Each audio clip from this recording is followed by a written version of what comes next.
What if six bored teenagers stole a boat for a quick thrill, only to wash up on a jagged rock in the Pacific, and instead of tearing each other apart, they built a secret world that lasted over a year? This isn't some dystopian novel. It's the wild, true story of the Tongan Castaways, a handful of schoolboys who flipped survival on its head in 1965. Forget the savage myths you've heard. These kids proved we're wired for teamwork when the world crumbles. Stick around because their tale packs twists that'll make you question everything about human nature, from gut-wrenching lows to jaw-dropping triumphs that still echo today. Picture a stifling June day in Tonga's capital, Nuku'alofa. 6 lads from St. Andrew's boarding school, Sione, Stephen, Kolo, David, Luke, and Mano, ages 13 to 18, had hit their limit with watery porridge and iron fist rules. "We just wanted a taste of freedom," Mano later grinned in an interview. So they swiped a 24-foot fishing boat, tossing in bananas, a ukulele, and dreams of Fiji's beaches. No big plan, just boys being boys. But as they bobbed into the Tonga Trench, a monster storm roared in, 40-foot waves snapping oars like twigs, sails ripping to shreds. For 8 endless days, they drifted 200 miles off course, hands blistered from bailing seawater, lips cracked from thirst. They sang hymns to stay sane, rationing sips of rainwater wrung from shirts. By day 5, hallucinations crept in. One boy swore he saw ghosts of ancestors waving from the foam.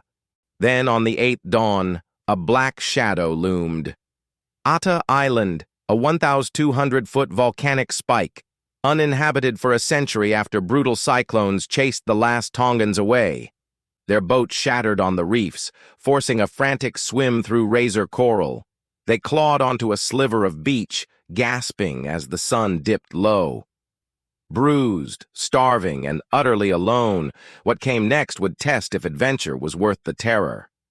Those first hours blurred into a haze of raw instinct. Huddled on that treacherous ledge, waves gnashing below, they scavenged what the tide spat up. Spiny crabs pried from rocks, slimy seaweed, and seabird eggs smashed for their golden yolks. Thirst clawed deepest. No fresh water, just dew licked from jagged leaves or squeezed from damp moss. "We thought we'd signed up for paradise," Kolo recalled years later. But it felt like the end. 6 days in, despair thickened. Whispers of giving up floated like mist. Then Mano, the steady 15-year-old leader, stepped up. "I'll go first," he said, eyeing the sheer cliffs blocking the island's heart. With vines knotted into ropes and toes jammed in crevices, he hauled himself 400 feet up basalt walls slick with spray. Hours ticked by. The boys below froze, hearts pounding, imagining the worst. A rock slide, a slip into the abyss. Finally, a echo bounced down. "Up here! It's heaven!" Atop the ancient crater, a forgotten Tongan Eden waited. Wild taro roots thrusting from black soil, banana groves heavy with fruit, feral chickens scratching in the underbrush, descendants of settlers long gone.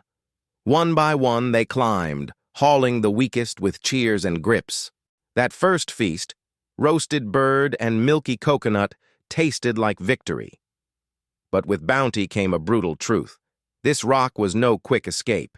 Storms howled weakly, and supply planes zipped overhead like mocking stars. Their real fight was just beginning. Up on the plateau, those boys didn't waste a breath on pity. They turned scavengers into builders overnight, weaving banana leaves into funnel gutters that channeled rain into coconut shell reservoirs, stashing them in cool caves to fight the heat. No leaks, no waste. This setup caught every drop, turning monsoons into gold. Huts sprang next, 4 lean-tos framed from driftwood and volcanic stone, lashed tight with fiber from palm hearts, roofs thatched palm-thick against downpours. One became their firehouse kitchen, another a sleeping den lined with woven mats softer than school bunks. They even rigged a chicken run from thorny branches to protect their clucking prizes. And the fire?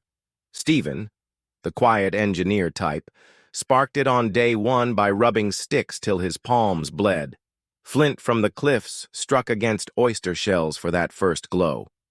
They swore an oath, it never dies. Rainy nights meant cupping embers in wet fronds, dry spells, banking ashes with sand.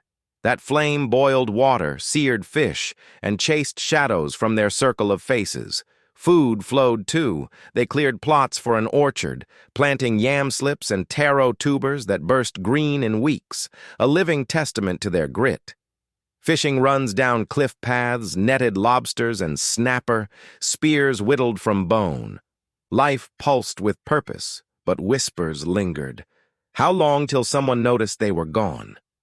Mornings kicked off with the sun's glare, boys scattering like ants.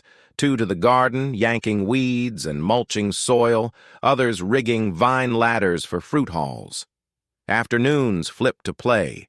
A stone-lined badminton court with feather shuttles, pull-up bars from twisted roots to keep muscles sharp. Evenings? That's when the ukulele shone, carved from coconut husk with fishing line strings, strums weaving hymns and sea shanties around the fire's crackle. Music kept the wild at bay, David said in a rare chat. They weren't saints, though. Boredom bred spats, like when a dropped spear sparked shouts over laziness. But here's the genius twist. No fists flew. Instead, their cool-off code, straight from Tongan village ways, sent hotheads to opposite crater ends for a solo hike. Cool sea breeze, crashing waves, and solitude melted the edge. They'd trek back with apologies and hugs. One time it saved a leg. Luke tumbled on a cliff path, bones snapping like dry branch. The group splinted it with sticks and leaf poultices, carrying him for weeks till he hobbled again. These hacks weren't luck. They were woven from island upbringing, where sharing feasts beats hoarding scraps. Yet as months stacked, 6, then 9, their unbreakable vibe hid a creeping ache that nearly snapped it all. By the 3rd month, the high of their setup faded into a fog of what-ifs. Planes droned twice, distant specks they waved at till arms burned, but smoke signals fizzled in the wind. We'd spot a ship on the horizon, Stephen shared in Bregman's book. Hearts racing, then watch it fade like a dream. Homesickness hit like a rogue wave. Nights curled in huts, stifling sobs for Mum's taro stew or Dad's fishing yarns. Fights sharpened too. A lost tool blamed on slacking led to a full-blown row, voices echoing off cliffs like thunder. One boy, the youngest Sione, cracked first, curling fetal by the fire, whispering he'd never see Tonga again. The group froze, their pact teetering. But in that raw moment, Mono pulled them into a circle, voices overlapping in prayer, Bible verses from school chapel, twisted into vows of, "We're family first." They amped the rituals. Sunday church with ukulele psalms, storytelling marathons trading tall tales of home. It pulled them back, stronger, but doubt gnawed deeper. What if rescue was a myth? Rumors from later years hint some wondered about swimming for it. Suicidal odds they buried quick. Their bond held, a quiet miracle, but the island's ghosts had more to whisper. September 1966 broke muggy and routine, low-tide fishing, taro checks under relentless sun. Then a low hum cut the air. The Mary Blossom, Australian skipper Peter Warner's lobster trawler, veering off course on a gut hunch. From the crow's nest, a crewman cupped his ear, faint yells bouncing off the rock face. Binoculars locked on, ragged figures flapping cloth flags from the cliffs. Warner radioed Tonga authorities, half expecting a prank. Their reply chilled. "Those boys are ghosts. We buried them a year ago." Funerals etched in stone, the nation in black. Undeterred, Warner anchored, and the castaways rappelled down vines, splashing into shallows for a saltwater embrace. Aboard, they wolfed fresh loaves and apples, tails tumbling out till dawn. Back home, pandemonium. Mums fainting in hugs, dads thumping backs, the king himself hosting feasts. But a sting waited. Juvenile charges for the boat heist. Warner swooped in again, footing fines and signing them as deckhands on his rig, turning rebels into crew. They reminded me of my wild youth, he chuckled in old clips. That rescue wasn't just luck. It sealed a lifelong crew, with Warner snagging royal lobster rights as thanks. Yet the real jolt came later, when the world caught wind.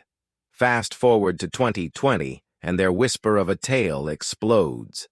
Dutch historian Rutger Bregman stumbles on faded clips in Humankind, painting it as a slap to Golding's gloom, 6 boys proving we're built for good, not gore.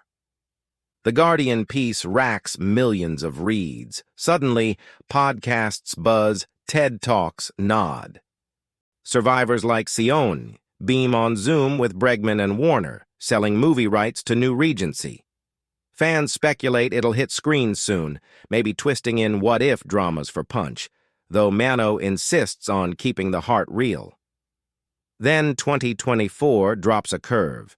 Finnish metal gods Nightwish etch their saga into The Children of Atta, lyrics howling of sun-scorched hope and unbreakable kin. But not all vibes pure joy. Some Pacific voices grumble the retell's gloss Tongan roots, turning sacred survival into Western feel-good fodder. And in May 2025, Mano, now 76, silver-haired and soft-spoken boards a chopper back to Atta for a fresh dock. Didn't want to, he admits, eyes distant, but our truth needs air. Standing on that crater rim, vines whispering old secrets, he traces a hut's ghost outline, voice cracking on lost pals like Kolo, gone 3 years back. These echoes aren't dusty history. They're alive, urging us to ask, in our fractured world, could we pull off their magic? Looking back, those 6 turned a stolen boat's folly into a blueprint for unbreakable use. Cliffs conquered, fires eternal, fights forged into family amid the Pacific's roar. Their untold edge, Atta's buried scars, from 1860s slavers snatching 144 souls, a grim reminder that paradise hides teeth. Yet they bloomed anyway, a defiant green against the rock. Bregman's revival, Nightwish's anthem, Mano's haunted return, they all tease a bigger riddle. What hidden strength simmers in us waiting for the storm? Rewatch this yarn and spot the clues you missed last time. Maybe their pact is the hack we all need right now. If it stirred something, hit the comments. What's your cool-off secret for tough days? The boys' fire still burns in stories like theirs, lighting paths we didn't know were dim.